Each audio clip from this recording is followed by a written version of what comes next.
tej firmie to się nie da pracować, że szef to idiota. Zdarzają się menedżerowie, zdarzają się organizacje, w których brakuje tych podstaw. Musiał mieć zawsze rację, a jak szef nie miał racji, to patrz punkt pierwszy. Raczej to wynika z niekompetencji, nieświadomości, z tego, że oni nie wiedzą, że jakieś ich konkretne zachowania mają taki inny skutek. My jako liderzy odpowiadamy za zespół, odpowiadamy za wyszkolenie tego zespołu. To są takie sytuacje, kiedy na przykład ten menedżer dużo nie wnosi, no bo na przykład nie ma czego wnieść. Bo jeżeli to jest twój powód do dumy, to tak naprawdę powinien być powód do wstydu.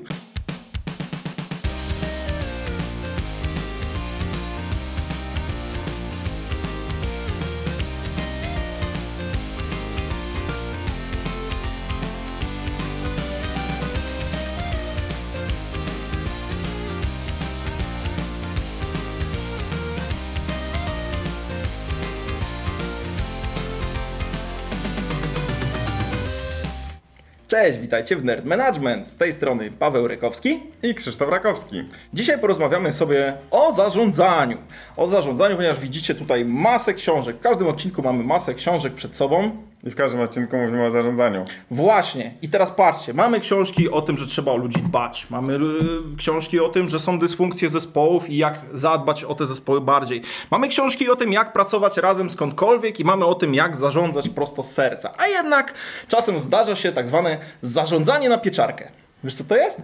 No nie mam pojęcia, jestem już ciekaw. Więc powiedz, Paweł, co to jest zarządzanie na pieczarkę? Słuchajcie, zarządzanie na pieczarkę polega na tym, że trzymamy ludzi w gównie, w ciemności, w warunkach takich naprawdę chamskich. Niech oni tam siedzą, robią swoje, a jak tylko któryś urośnie, łepek mu wyjdzie ponad to naszą kupę, to ucinamy mu ten łepek po to, żeby inni mogli tutaj dalej w tej kupie siedzieć, żeby nikt się nie wychylał. I teraz to jest w kontekście zarządzania, no to niestety jest codzienność wielu menadżerów. Całe szczęście nie mam doświadczenia aż tak dużego z takim sposobem zarządzania, ale tak, to się zdarza. To się zdarza nadal, niestety jeszcze. No i teraz pytanie, zanim przejdziemy do tego, co z tym zrobić, to kilka kwestii, z czego to wynika. Bo może to wynikać ze strachu.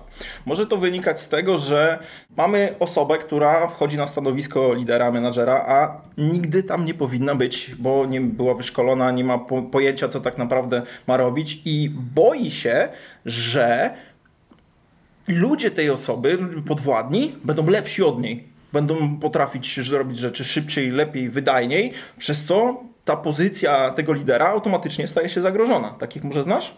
Znam takie podejście, zwłaszcza w sytuacjach, kiedy po pierwsze jest duża jakaś konkurencja, ale z drugiej strony też kiedy jedyną cechą tego lidera jest to, że wie najwięcej i umie najszybciej robić rzeczy różne, którymi zajmują się również jego ludzie. No właśnie, kolejna rzecz to bierze się z tego, że nie ma przeszkolenia formalnego, nie ma wdrożenia takiej osoby w rolę lidera. Często w IT, zresztą od tego powstał Nerd Management, czyli jak nie zrobić z dobrego specjalisty beznadziejnego lidera. Co się zdarza, jeżeli człowieka nie wyszkolimy, że jego praca tak naprawdę zmieniła się o 180 stopni, że teraz to, że jest najlepszym specjalistą, nawet jeżeli ten specjalista wchodzi w tą rolę, to jego zadaniem jest zadbać o zespół, a nie o siebie. Nie o to, że teraz on musi dostarczać jeszcze więcej i tych ludzi gnoić, byle nikt nie wychylił się bardziej od niego. No bo to jest problem wtedy, który blokuje całą pracę w zespole. Dodałbyś coś jeszcze? No właśnie, zastanawiam się, czy znamy takie przypadki w IT, w naszej branży, tego typu zespołów. I mam na myśli takie zespoły deweloperskie, które wytwarzają to oprogramowanie, wytwarzają coś. No bo zasadniczo przeważnie jednak zależy tym menedżerom na tym, żeby ci ludzie byli zadowoleni w jakimś stopniu. Tak moim zdaniem rzadko kiedy się spotyka takie sytuacje, że menedżerowie z jakiejś przyczyny tak cisną swoich ludzi. Raczej to wynika z niekompetencji, nieświadomości, z tego, że oni nie wiedzą, że jakieś ich konkretne zachowania mają taki inny skutek. No właśnie, ale teraz zastanówcie się, czy sami tak nie macie, że nie dajecie się wykazać swoim ludziom albo blokujecie ich działania, pomysły, bojąc się o swoje stanowisko. Ja słyszałem takie historie, one były często z software house'ów czy z organizacji, które wytwarzały dużą ilość oprogramowania jak najtańszym kosztem, czyli brali studentów, brali juniorów, brali ludzi, którzy nie byli doświadczeni, uczyli się w locie w bardzo właśnie trudnych warunkach. Na zasadzie trzeba zapierdzielać, trzeba robić kod, nieważne jaki, byle jakkolwiek to działało, a jak ktoś był bardziej ambitny, to już tam nie pasował, bo wiedział, że to jest w ogóle środowisko bardzo toksyczne, to jest środowisko, w którym ciężko się przeżyć. Ma tą małą taką wartość edukacyjną, czyli tą szkołę życia, nie? Jeżeli przeżyjesz faktycznie coś takiego, będziesz w takiej sytuacji, no mam nadzieję, że takiej sytuacji swoim ludziom nie zrobisz, to no, uczy przetrwania, no ale to chyba nie o to chodzi. No ale to też nie są takie sytuacje, kiedy ci ludzie wytwarzają wartość tym, że faktycznie robią coś kreatywnego, tylko bardziej są takim pracownikami przy taśmie, bym powiedział. Że klepią jakiś kod bez większego namysłu, bez jakiegoś dużego zaangażowania. Może się okazać, że obecna technologia wyeliminuje wręcz takie sytuacje, nie tylko tych pracowników, ale też tych liderów, no ponieważ te proste rzeczy, takie, gdzie ten kod się mieli, wytwarza, no to AI wytworzy go szybciej, lepiej i taniej niż stado studentów, czy ludzi z outsourcingu, z krajów, gdzie płaci się dużo mniej. No ale to też nie o to chodzi. My musimy mieć świadomość tego, że my jako liderzy odpowiadamy za zespół, odpowiadamy za wyszkolenie tego zespołu, o zadbanie o to, żeby w tym zespole byli ludzie kompetentni, ludzie produktywni i ludzie z pomysłami. Jeżeli teraz będziemy ich blokować, będziemy budować taką kulturę organizacji, że u nas to, jeżeli coś, to mogę ja. Jeżeli ty masz dobry pomysł, to jest mój pomysł. Jeżeli ty chciałbyś zrobić jakieś usprawnienie, poprawić proces, to nie ma takiej opcji, bo u nas zawsze to tak działało i zawsze tak musi działać. No to macie problem. Zastanawiam się, skąd to się bierze, bo też często to są takie sytuacje, kiedy na przykład ten menedżer dużo nie wnosi, no bo na przykład nie ma czego wnieść, bo ani nie jest dobrym menedżerem, ani nie jest dobrym liderem.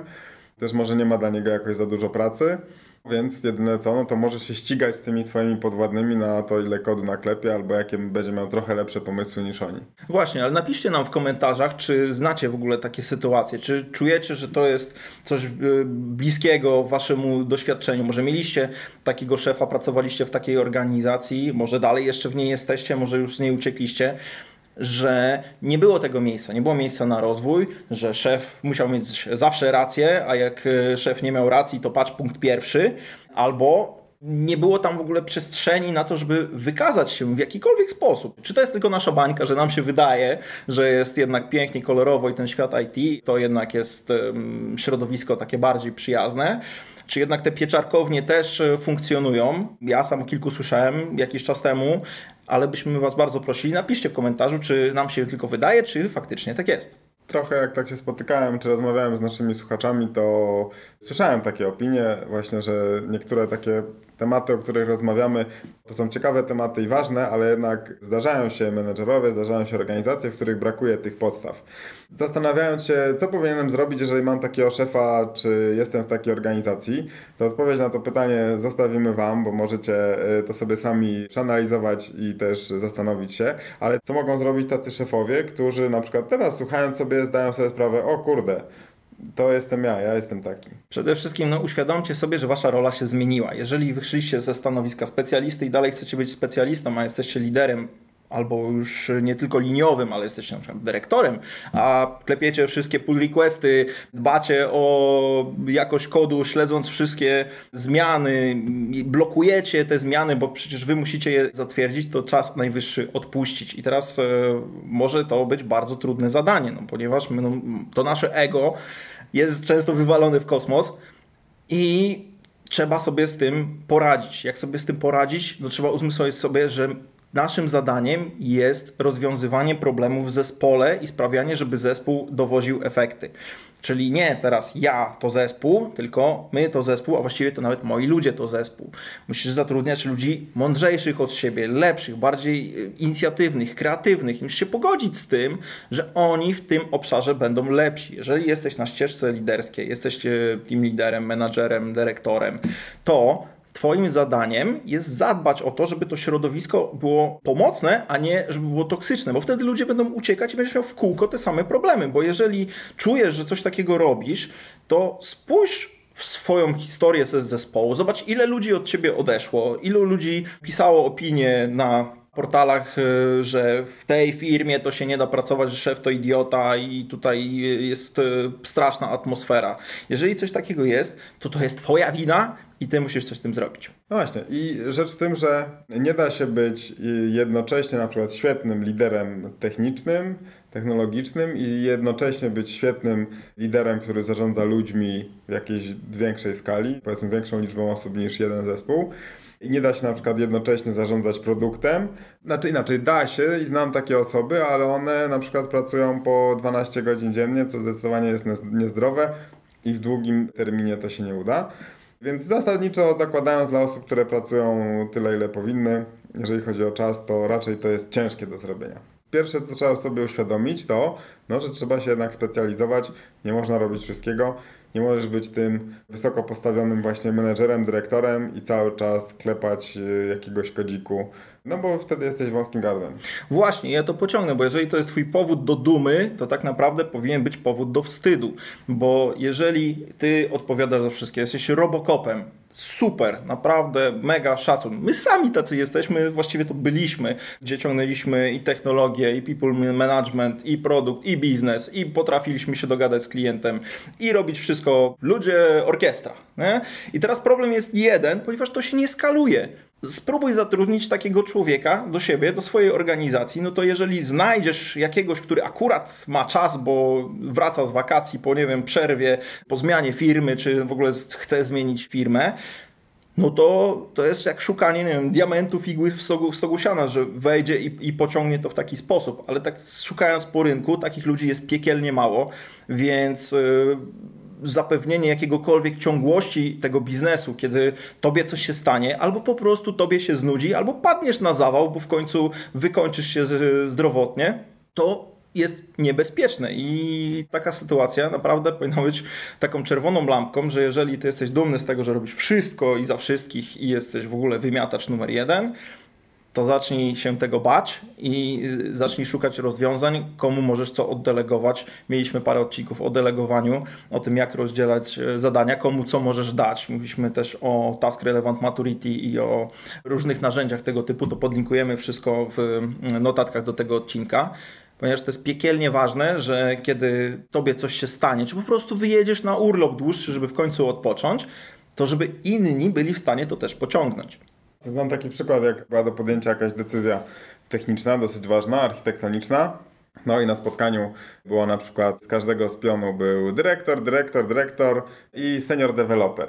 No i zastanówmy się, który z tych działów ma właśnie najlepiej zorganizowane to, o czym ty mówisz. Jest też świetna książka Simona Sinka, czyli Liderzy jedzą ostatni, która w dużym uproszczeniu też mówi o tym, że jeżeli ty jesteś liderem, to musisz puścić ten zespół, dać im się wypowiedzieć. To nie może być tak, że ty wchodzisz ze swoim pomysłem i forsujesz go od razu od początku, że tutaj to jest moje, robimy tak, bo ja tak mówię. To kto ci podskoczy? Kto ci w zespole podskoczy? Jaka jest kultura w tym zespole? Zespół będzie się bał, nie będzie w stanie wyjść z inicjatywą, nie będzie w stanie wyjść z jakąś kreatywnością. I teraz, kiedy rozwiązanie czy problem, który się pojawi w organizacji, będzie przekraczał twoje umiejętności, no bo możesz być super wymiataczem, ale zawsze się trafi coś, co wybije i ciebie i ty też nie będziesz wiedział, co z tym zrobić. I co? I teraz cały ten twój zespół, który masz, który coś tam robi, on nie wypracuje absolutnie nic. W takiej sytuacji najprawdopodobniej ten zespół się zamrozi i będzie czekał na ciebie, a jeżeli ty nie masz rozwiązania, no to w tym momencie masz przerąbane, bo nie masz możliwości do tego, żeby nagle uruchomić zespół do kreatywnej pracy, do współpracy, do inicjatywy, jeżeli wcześniej przez lata pilnowałeś ich jak te pieczarki, żeby tylko nie wyszły poza twój poziom.